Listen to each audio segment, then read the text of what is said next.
Muito boa tarde, prezado telespectador. Hoje é dia 14 de dezembro e agora exatamente 11h58 e o Expresso Meio-Dia entra no ar para trazer as principais notícias e atualizações dessa manhã para você através de todas as plataformas da Conecta Mais TV. Nesse momento, em Nova Prata, a temperatura é de 23 graus e o céu segue instável e a tendência é que tenhamos chuva no período da tarde. Iniciando a nossa rodada, falaremos do esporte, como foi o final de semana da dupla Grenal, na análise dos principais portais esportivos do Brasil. O ESPN destaca que o Colorado venceu o Botafogo de virada no fim do jogo, põe fim também ao jejum de vitórias e sobe para o 5º lugar na tabela. Enfim, o Inter volta a triunfar no Campeonato Brasileiro. No último sábado, ele cumpriu o compromisso pela 25ª rodada do Brasileirão, encarou o Botafogo em casa e de virada venceu por 2-1. A informação do Globo Esporte também dá conta que o Internacional respira após 50 dias sem vitórias e promete agora, abre aspas, brigar por tudo que é possível no Brasileirão. A vitória contra o Botafogo deixou a equipe em 5º lugar, a 1 ponto do G4 e a 9 do líder São Paulo, que segue isolado na tabela.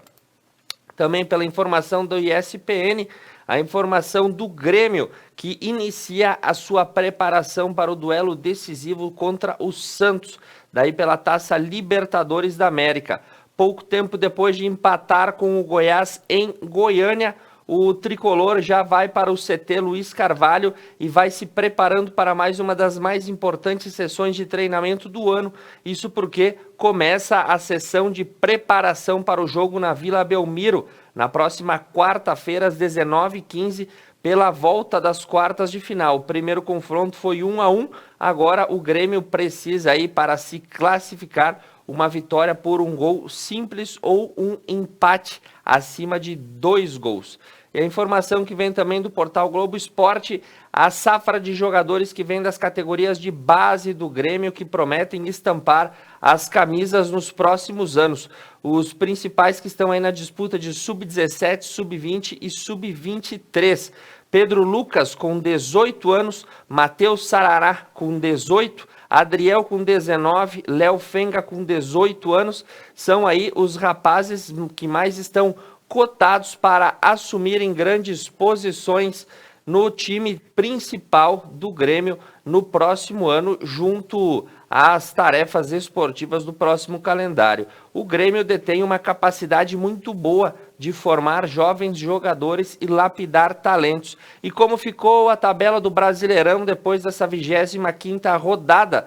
Pelo portal Globo Esporte, o São Paulo isolado na liderança com 50 pontos, seguido por Atlético Mineiro, Flamengo, Palmeiras, em 5º lugar o Internacional e em 6º lugar está o Grêmio, ambos com 41 pontos. A próxima rodada do Brasileirão, a 26ª, começa na quarta-feira, dia 16, e vai se estender até a segunda, dia 21. O Internacional jogará no sábado, no Beira-Rio, pegando o Palmeiras, e o Grêmio também joga no sábado, encarando o Sport na Ilha do Retiro. Esses são os compromissos. Lembrando que o Grêmio na quarta também tem o jogo da Libertadores. E nessa manhã saiu a tabela das oitavas de final da Liga dos Campeões da Europa. Então, para você que é ligado no campeonato europeu, e as oitavas de final ficaram traçadas da seguinte maneira: Borussia Mönchengladbach versus Manchester City, Lazio da Itália contra Bayern de Munique, Atlético de Madrid contra o Chelsea da Inglaterra, Leipzig da Alemanha contra o Liverpool, o Porto de Portugal pega o Juventus, Barcelona enfrenta o Paris Saint-Germain e o Sevilha enfrenta o Borussia Dortmund e o Atalanta pega o Real Madrid. Essas são as oitavas de final da da Liga dos Campeões. E as informações da nossa região, já que passamos pelo esporte, começamos pela Rádio Estúdio FM, onde conta a história do padre Luciano de Protásio Alves, ele que cultiva espécies em extinção e disponibiliza a toda a comunidade de Protásio Alves. O padre Luciano tem aí um hobby muito bacana, ele planta mudas de flores e frutos que são aí muitos em extinção e acaba distribuindo, como amêndoas, alface, tomate, marmelo, alcega, guaraná, entre outros, né? Tudo isso aí na horta da Casa Paroquial, lá em Protásio Alves. Luciano Canzan já foi pároco aqui da cidade de Nova Prata e agora ocupa o posto lá na igreja de Protásio Alves. Informação pelo portal da Tua Rádio Veranense. Nessa manhã, Veranópolis acabou confirmando a 6ª vítima de Covid-19, uma senhora que tinha 79 anos e era portadora de doenças cardiovasculares. Ela foi internada no Hospital São Peregrino Laziose no último dia 27 de novembro e acabou piorando quando foi transferido para a UTI em Caxias do Sul e não resistiu. Informação da segurança pelo portal da Rádio Estúdio FM. A Brigada Militar aborda o condutor com visíveis sinais de embriaguez aqui em Nova Prata. Isso ocorreu por volta das 7:45 da noite de ontem, domingo, 14 de dezembro, quando em atividades de rotina a guarnição acabou avistando um veículo em atividade suspeita. O condutor foi abordado e se recusou a fazer o teste do etiliômetro. Informação que vem pelo portal da Rádio Estúdio FM e fala dos garotos aqui de Nova Prata que disputaram torneio de jiu-jitsu em São Paulo. Inclusive, na semana passada, a gente passou para você uma matéria especial e eles foram para a competição nesse último final de semana. E Michel Roberto Martins, peso meio pesado de 11 anos, e Raul Francisco Quintanilha, peso leve de 10 anos, participaram e conquistaram a primeira e a segunda colocação em suas respectivas categorias. E através da secretária de Administração de Nova Prata, Patrícia Donadello Lovison, uma das maiores entusiastas do projeto, ela salienta que a importância da conquista de Michel e Raul é muito maior frente às condições do projeto. Então, parabéns aos jovens Michel Roberto Martins e o Raul Francisco Quintanilha, que disputaram um torneio de jiu-jitsu em São Paulo e voltaram trazendo medalha aqui para a nossa região. Informação que vem de Caxias do Sul, atualizada pelo site da Prefeitura. Vizinhos denunciam e a fiscalização comparece e constata uma aglomeração na Gruta de Conceição da linha Feijó. Mesmo com chuva na tarde de domingo, 100 pessoas se reuniam no local, desrespeitando o decreto estadual e causando transtornos à vizinhança, e as forças de segurança atuaram rapidamente. As informações do portal Semanário, pela sua página, diz que o Hospital Taquini emitiu um alerta no dia de ontem para o aumento no número de atendimentos vinculados à Covid-19. O aumento da procura pela estrutura de atendimento na rede Fast Track, montada na parte externa do Hospital Taquini, fez com que a direção divulgasse um comunicado no último sábado, informando o aumento do tempo de espera devido ao grande número de pessoas procurando esse tipo de atendimento. Informação também pelo portal Semanário. Um bombeiro de Farroupilha realizava um exercício de resgate nos cânions em Cambará do Sul e acabou aí sofrendo um acidente e vindo a óbito durante esse treinamento. Esse fato ocorreu, ele tinha 32 anos, era Ramon Cristiano Barbosa, não resistiu aos ferimentos provocados pelo desprendimento de uma rocha durante um treinamento da corporação em um dos cânions de Cambará do Sul. Ele foi socorrido, porém, devido à gravidade, não resistiu. Conforme informações, ele estava lotado há 5 anos no Corpo de Bombeiros e realizava um dos trabalhos aí em altura quando foi atingido por um material rochoso. Informação que vem da Tua Rádio Cacique de Lagoa Vermelha. A licitação de contratação para o responsável dos projetos e das obras da BR-285 foi homologada pelo DENIT. O trecho que falta fazer da BR-285 se localiza entre os municípios de São José dos Ausentes e Timbé do Sul, em Santa Catarina. E a empresa vencedora é a Plana Terra, Terraplenagem e Pavimentação Limitada, que apresentou um lance de 72 milhões de reais para a elaboração do projeto e execução da obra, que é uma rodovia federal. Esse corredor, que será montado entre São José dos Ausentes e Timbé do Sul, vai fazer um eixo de ligação entre toda a região da Serra diretamente ao porto de Imbituba, fazendo o que se chama aí um corredor oceânico. É uma obra extremamente importante para toda a região e tem a colaboração do deputado Ronaldo Santini. E a notícia que chega hoje pela manhã pelo Correio do Povo e é o principal destaque para todos os gaúchos nessa manhã.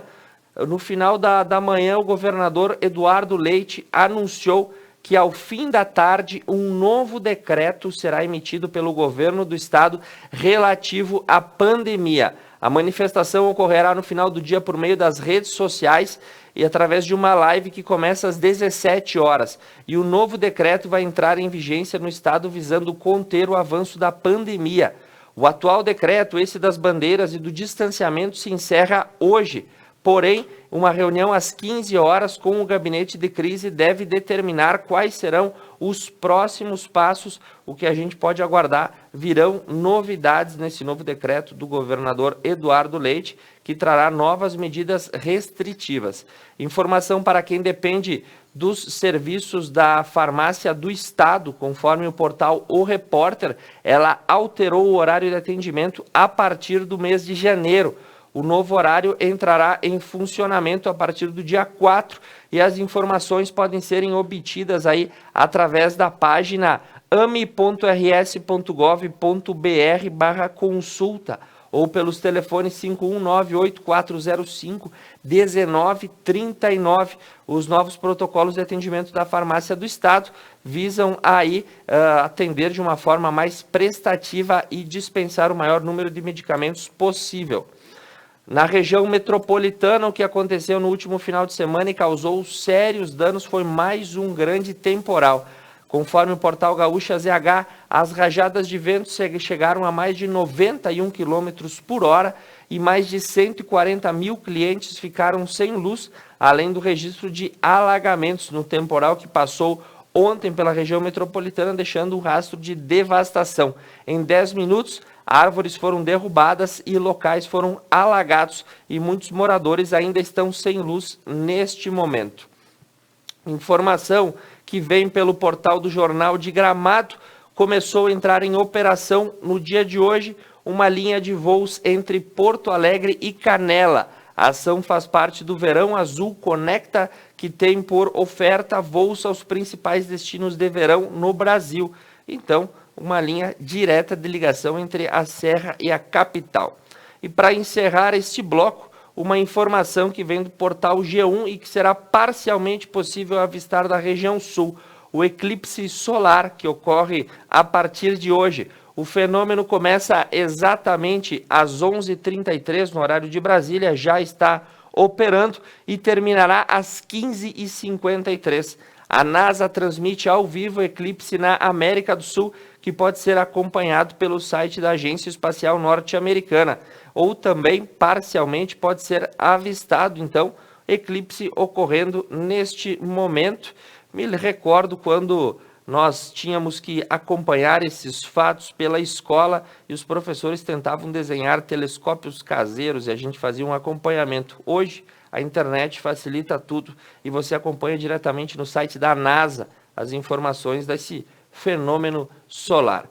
E hoje o que nós temos de matéria nesse primeiro bloco para você é sobre a ação dos conselheiros tutelares e uma reunião que foi tida na última sexta-feira para a distribuição de kits de EPI para que essa função do conselho continue ocorrendo em qualquer circunstância. As denúncias de aumento de abuso e aumento de violência doméstica cresceram muito nesse ano de 2020 e a exigência dos conselhos tutelares também aumentou bastante. E para trazer um pouco do trabalho dessa categoria importante e fundamental para o desenvolvimento da comunidade, a gente fez uma matéria especial que você confere agora. No intervalo, eu retorno com as principais informações do Brasil e do mundo.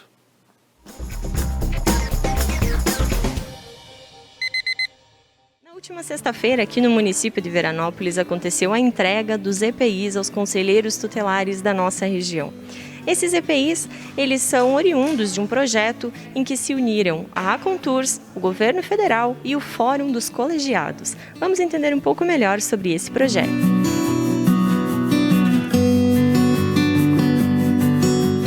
A Acontours é a Associação dos Conselheiros Tutelares do Rio Grande do Sul, né, de conselheiros e ex-conselheiros. Então nós representamos os 497 municípios, né, e tanto os atuais quanto os antigos. A nossa associação traz um fortalecimento da categoria, né, na qualificação, não só dos conselhos, mas também da rede de proteção. Levar formação e fortalecer. Antes nós trabalhávamos em fortalecer o conselheiro, mas não adianta a gente fortalecer só o conselheiro se a rede também não está fortalecida. Então a gente trabalha com fortalecimento de toda a rede de proteção para que a gente consiga chegar ao objetivo que é a proteção da criança e adolescente. Nós visualizamos que no decorrer do tempo da nossa gestão, desde 2017, né, nós tivemos um avanço de credibilidade e confiança das autoridades do Estado, tanto judiciário quanto executivo, no sentido de buscar associação também para muitas atividades institucionais, né? Então hoje nós fazemos parte de várias frentes que dizem respeito à criança e adolescente no Estado, muito por conta da credibilidade que nós,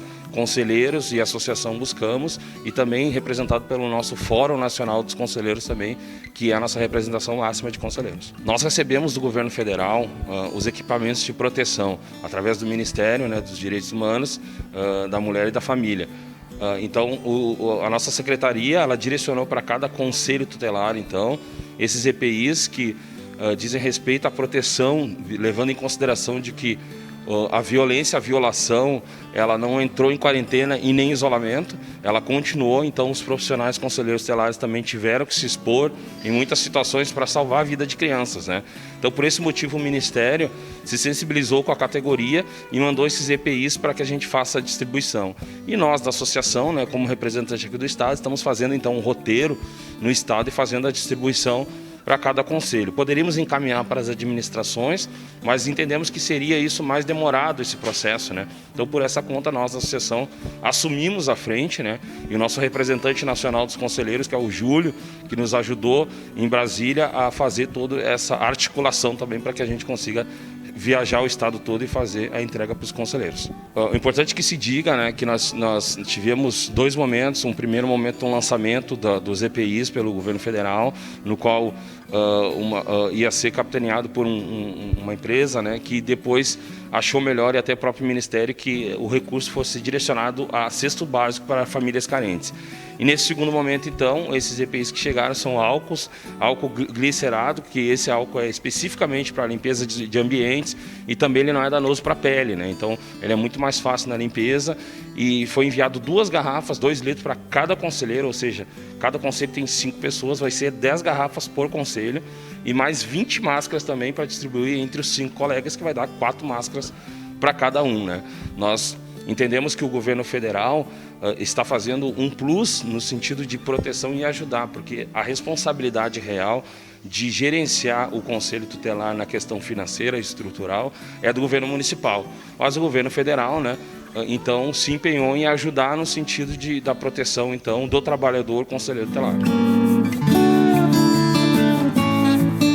Essa é uma ação de integração do governo federal com a Associação dos Conselheiros Tutelares do Rio Grande do Sul e o Fórum de Entidades, que trabalha, mais uma vez, a prevenção e o cuidado com a criança e com o adolescente. Uma integração dos principais atores, levando equipamentos de proteção individual aos conselheiros tutelares de todo o Brasil. E aqui no Rio Grande do Sul, uma ação que acompanha a Acontours, e nós estamos aqui hoje acompanhando e desenvolvendo mais uma entrega de álcool, de máscaras, de Estatuto da Criança e do Adolescente, para que os nossos conselheiros tutelares possam desempenhar esse grande papel que é proteger a vida da criança e do adolescente num período de exceção, onde nós tivemos a campanha do Fique em Casa, e muitas vezes nós pudemos constatar não só o aumento da violência doméstica, mas sobretudo o aumento do abuso, da exploração sexual e da violência contra crianças e adolescentes. E eles, conselheiros, são os principais atores que trabalham nessa matéria. Por isso a importância de um encontro como esse. Hoje nós esperamos em Veranópolis reunir 18 municípios para entregarmos os kits aos conselheiros tutelares, garantindo a eles a melhor condição de trabalho e o efetivo cumprimento do papel que ele desempenha no seu município, que é proteger a criança e o adolescente. Então, como fui aqui no Rio Grande do Sul, enquanto deputado estadual, o autor da lei que criou o Cadastro Nacional de Pedófilos, em Brasília nós temos uma militância muito forte e todos os meses nós temos visto o acompanhamento de ações da Polícia Federal, dos órgãos de controle contra a pedofilia. O recado que nós queremos aqui poder deixar aos nossos conselheiros é que possam buscar capacitação, que possam buscar o apoio junto à Associação dos Conselheiros Tutelares do Rio Grande do Sul, porque o trabalho que cada um desempenha no seu município é da maior importância. A proteção da infância e da adolescência, das nossas crianças, pode oportunizar a chance de construirmos um novo Brasil. E é através deles, dessa ação integrada entre prefeitura, governo federal, nossos mandatos, na retribuição da preservação daquilo que nós queremos encontrar no Rio Grande do Sul, que é infância protegida, infância guardada, infância cuidada, para que a gente junto deles possa construir esse novo município, o novo Rio Grande e o novo país.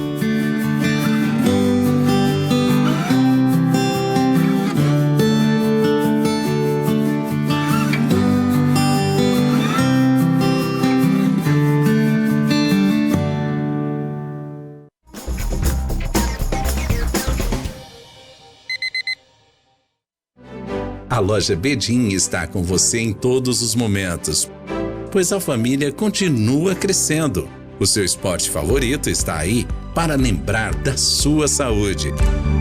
A sua casa precisa estar aconchegante para que você se sinta bem. Bedim, a loja para toda a família.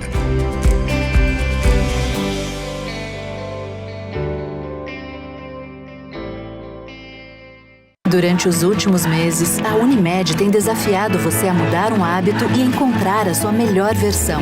O novo coronavírus apareceu e vamos precisar do esforço de todo mundo. Por isso, a gente tem um novo desafio até tudo voltar ao normal. Fique o máximo possível em casa. Cuidar de você. Esse é o plano. Unimed.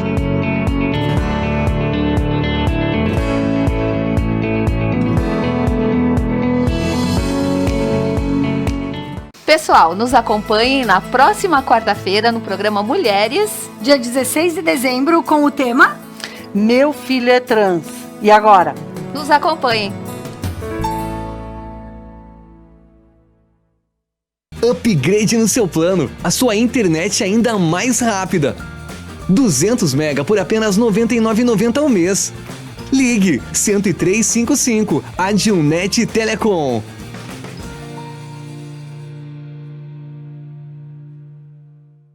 E aí, pessoal, o próximo assunto que vamos falar aqui no Papo Reto é espiritualidade.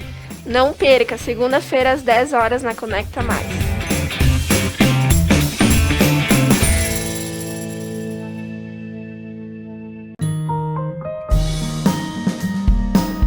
O afeto entre as pessoas permanece. As demonstrações de carinho são essenciais. Viva hoje. Encante hoje.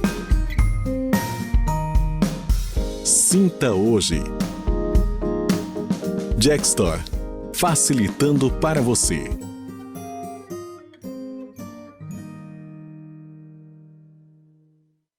Ora bolas! Toda terça às 10 da noite, ao vivo na Conecta Mais.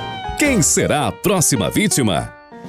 A próxima vítima pode ser você. Live Um Encanto de Natal. Quarta-feira, dia 16 de dezembro, às 19h45. Participação do Padre Pedro Carissimi. E músicas com o grupo Celebrare, por Karine, Marcionei e Arthur. Transmissão pelas plataformas da Conecta Mais TV. Financiamento Lei Aldir Blanc. Realização ETS, Energia e Sonorizações.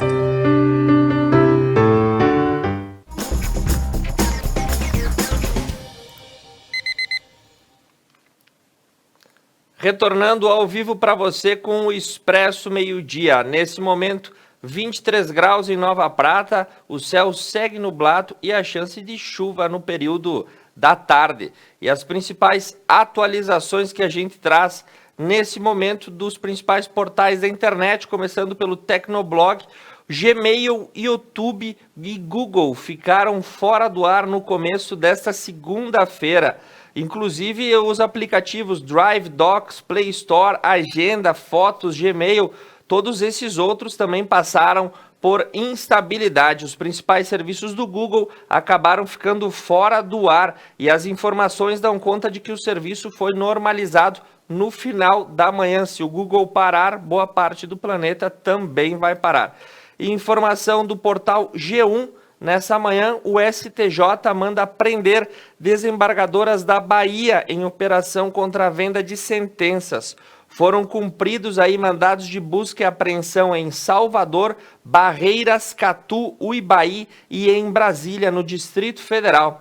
Um secretário da Secretaria de Segurança Pública da Bahia, Maurício Barbosa, também foi alvo das novas fases da Operação Faroeste. Esse foi o fato de hoje pela manhã. Lembrando que essa operação começou 1 ano atrás, a partir de denúncias de vendas e de apropriação ilegal de áreas de terra na Bahia. E agora desembargadores do TJ baiano acabaram sendo detidos.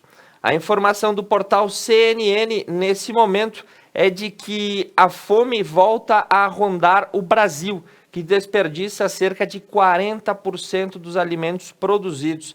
A insegurança alimentar voltou a rondar o Brasil depois de anos em queda. Mais de 10 milhões de pessoas, segundo os dados mais recentes do IBGE, não têm o que comer em casa. Nos últimos 5 anos, 3 milhões de brasileiros passaram a integrar a estatística do Instituto e o número pode crescer ainda mais nesse momento de vulnerabilidade social no qual a gente passa. E muitos desses alimentos são desperdiçados no Brasil dia a dia, de acordo com Daniel Balaban, diretor do Programa Mundial de Alimentos das Nações Unidas no Brasil. Informação que vem pelo portal G1, um narco submarino é apreendido com mais de 600 milhões em drogas. Essa informação foi vinculada ontem pelo Fantástico e os bastidores de uma operação que mobilizou 5 países para capturar criminosos e resultou na apreensão inédita de um submarino que transportava 152 fardos com mais de 3 mil quilos de cocaína. Essa informação aí é do portal G1 e a viagem desse submarino durava 26 dias e atravessava o Oceano Atlântico carregado de drogas que eram entregues na Europa. Informação que sai pelo portal da CNN, São Paulo adia em 1 semana o pedido de registro da Coronavac mediante na Anvisa. As informações dão conta de que o Butantan pediu mais 1 semana para entregar os dados à Anvisa e com isso o governo de São Paulo acabou pedindo mais prazo para remeter as informações, conforme Dimas Covas, diretor do Instituto Butantan. E em meio à pandemia, de acordo com o portal Deutsche Welle, a popularidade do presidente Jair Bolsonaro atinge recorde de aprovação.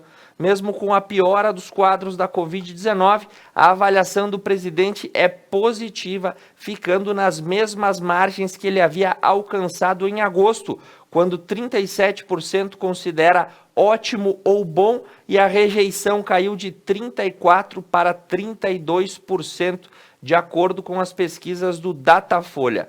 E pelo portal Reuters, nessa manhã, Rodrigo Maia defende que não ocorra recesso parlamentar no mês de janeiro. O atual presidente da Câmara dos Deputados defendeu nessa segunda-feira a suspensão do recesso parlamentar e que os temas emergenciais sejam votados com a maior brevidade possível. Esses são os principais destaques da manhã no Brasil e quem nos acompanha lá da parte nordeste do Brasil é o Roberto Meneghini, que está em Maceió, no Alagoas. A Rosana e o Dirceu Juste, a Salete Toscan, a Maria Dolores Ilha e o Fabiano Rodrigues de Oliveira. Eu quero mandar um abraço para vocês que deixam o meio-dia bem informado. As informações e notícias da Agência Brasil reportam que os americanos querem vacinar 100 milhões de pessoas contra a Covid-19 até o mês de março. No último final de semana, a agência de remédios norte-americana, a FDA, autorizou o uso emergencial da vacina da Pfizer e a meta é imunizar 100 milhões de habitantes até o mês 3 de 2021. Já na Alemanha, pelo portal Deutsche Welle, a informação que a gente traz é que os alemães pagarão o preço da própria negligência. Isso porque no último final de semana o governo Merkel decretou um lockdown total no país até 10 de janeiro. A população, que parecia viver como se não houvesse o coronavírus, é a grande responsável por essa situação e durante Natal e Ano Novo a Alemanha ficará paralisada.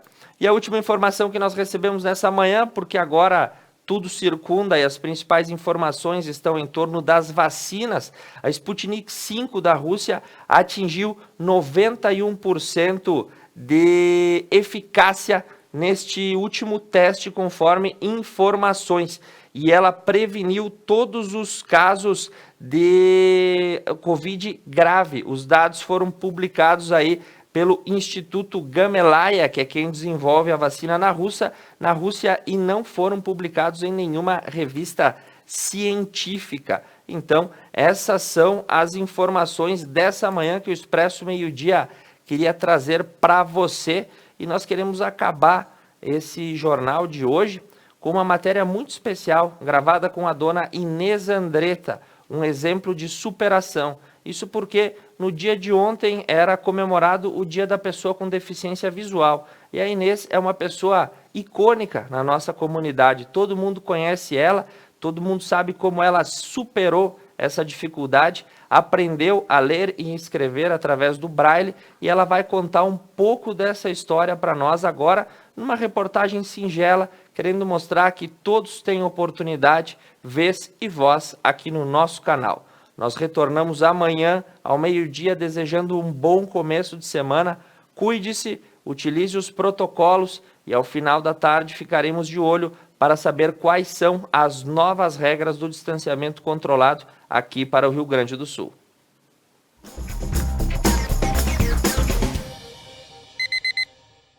No dia 13 de dezembro comemoramos o dia de Santa Luzia. Essa santa é santa das pessoas com deficiência visual. Hoje nossa reportagem vai te apresentar a história de Inês Andretta, uma moça que já nasceu com essa condição e conta pra gente um pouco mais sobre o seu dia a dia. A minha história, eu tenho deficiência visual desde nascença. Desde que nasci, não consigo ver nada. Os meus pais perceberam que eu não enxergava a partir dos 6, 7 meses de vida. Como eu não apontava pelas coisas, aí eles notaram que eu não tinha visão. Aí eles procuraram, me levaram para os médicos, me levaram daqui, me levaram daí. E só que para mim não teve algo que fazer, porque a minha visão é total, é congênita. E a minha visão é seco nervo óptico. E até porque a menina dos meus olhos era pequena, não desenvolveu. Mas graças a Deus, graças a há muitas coisas que vieram pela frente. Veio aqui na minha casa uma prima da minha mãe e comentou com os meus pais que havia uma escola no Santa Luzia, em Porto Alegre. E que era para mim ir para lá estudar, que eu ia lá aprender a fazer as coisas, que era para mim me defender, que ia ser muito bom para mim. Acabei indo para lá com os meus 8 anos de idade. Naquele tempo, eu não estava preparada para mim sair de casa. Eu chorava muito. No momento que eu estava lá, eu lembrava muito dos meus pais, mas depois acabei me habituando. Vinha para casa em época de férias. Lá era como um internato. Era uma escola de freira. Mas, graças a Deus, através dos meus pais, eu pude estudar, eu pude aprender o Braille, ler, escrever, eu pude me virar na minha vida, porque agora eu não possuo mais meus pais. os meus pais faleceram. Graças a Deus, eu tive uma maneira de poder me defender, que isso é uma coisa muito importante para nós. Lá nós tínhamos aula normal. Graças a Deus, eu pude estudar com pessoas normais. Nós, com deficiência visual, os professores lá enxergavam. E eles, graças a Deus, conseguiram aprender o braille para poder nos ensinar. Como eles faziam? Eles nos ditavam o conteúdo alto e escreviam no quadro para as pessoas videntes. E nós íamos escrevendo. Nós tínhamos provas, tudo iguais a uma pessoa normal. Graças a Deus, eu pude aprender muitas coisas. Lá nós tínhamos aulas de música, nós tínhamos educação física, lá nós tínhamos horário para tudo, a gente tinha horário para dormir, para levantar, para o café, para o almoço, para a gente, enfim. Lá a gente tinha que fazer todas as coisas da vida diária. A gente aprendia desde se arrumar uma cama, desde as coisas, tinha que ser tudo em ordem, tudo no seu lugar. Não podíamos deixar nada fora do lugar, porque as irmãs iam revistar o nosso roupeiro. E se a gente tinha as coisas fora do lugar, elas puxavam tudo para fora e fazia a pessoa arrumar tudo de novo. Isso para mim valeu a pena, porque eu aqui na minha casa gosto das coisas em ordem, cada um no seu devido lugar. E estudei lá até meus 16 anos. Depois eu não quis mais ficar. Estudei até a 6ª série. Graças a Deus foi muito bom para mim. Foi uma coisa assim, um aprendizado assim, muito importante. Que o dia de hoje, todos nós, deficientes visuais, temos que aprender a se defender. Porque no momento que a gente não tem mais os nossos pais, a gente tem que saber se virar na vida.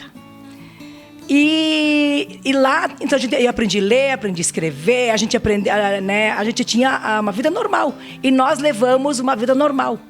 Mesmo não tendo visão, a nossa vida diária é uma vida normal.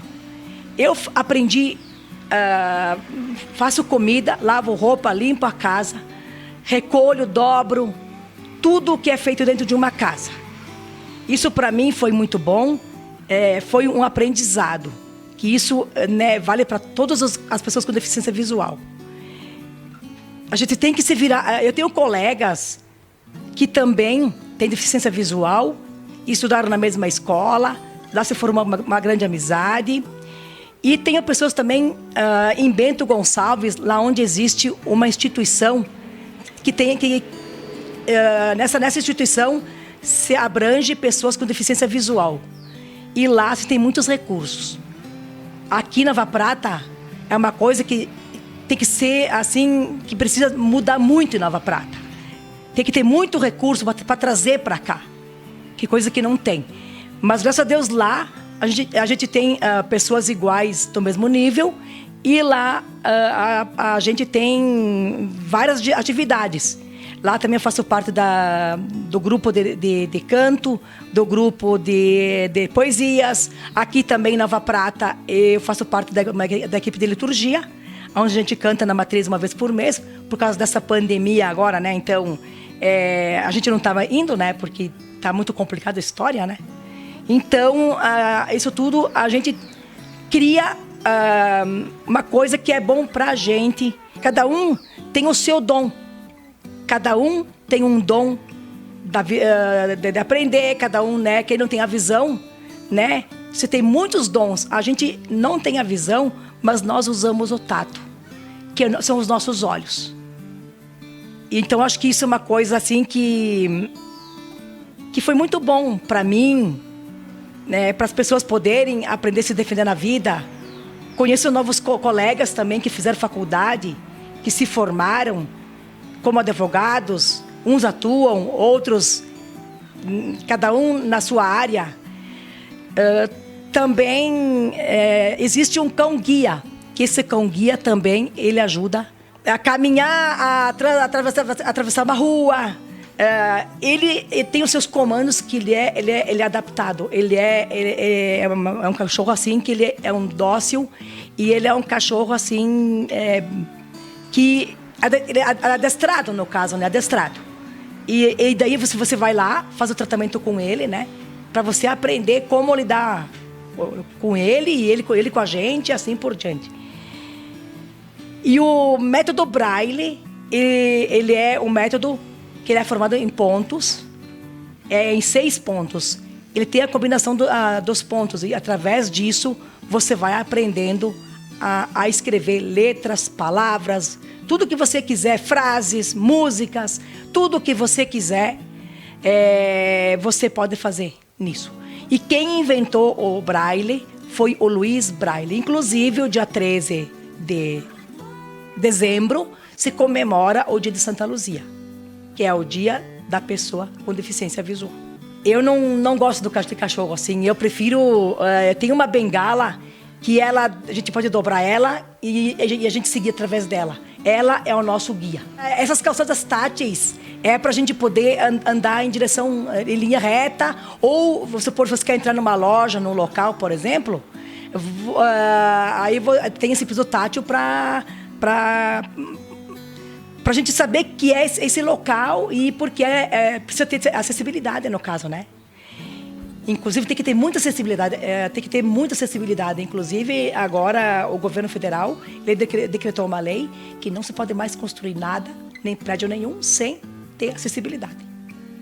Isso são leis e são coisas assim, né? Eu acho que e aqui tem muito que crescer ainda, Nova Prata tem muito que trazer, muitas coisas até eu comentei também na época da eleição ali que o pessoal, né, disse, olha, que tem que trazer pessoas para capacitarem os professores para trabalhar nessas áreas especiais, né? Trazerem palestrantes, enfim, que isso tudo precisa, né? Uma coisa que é necessário, né?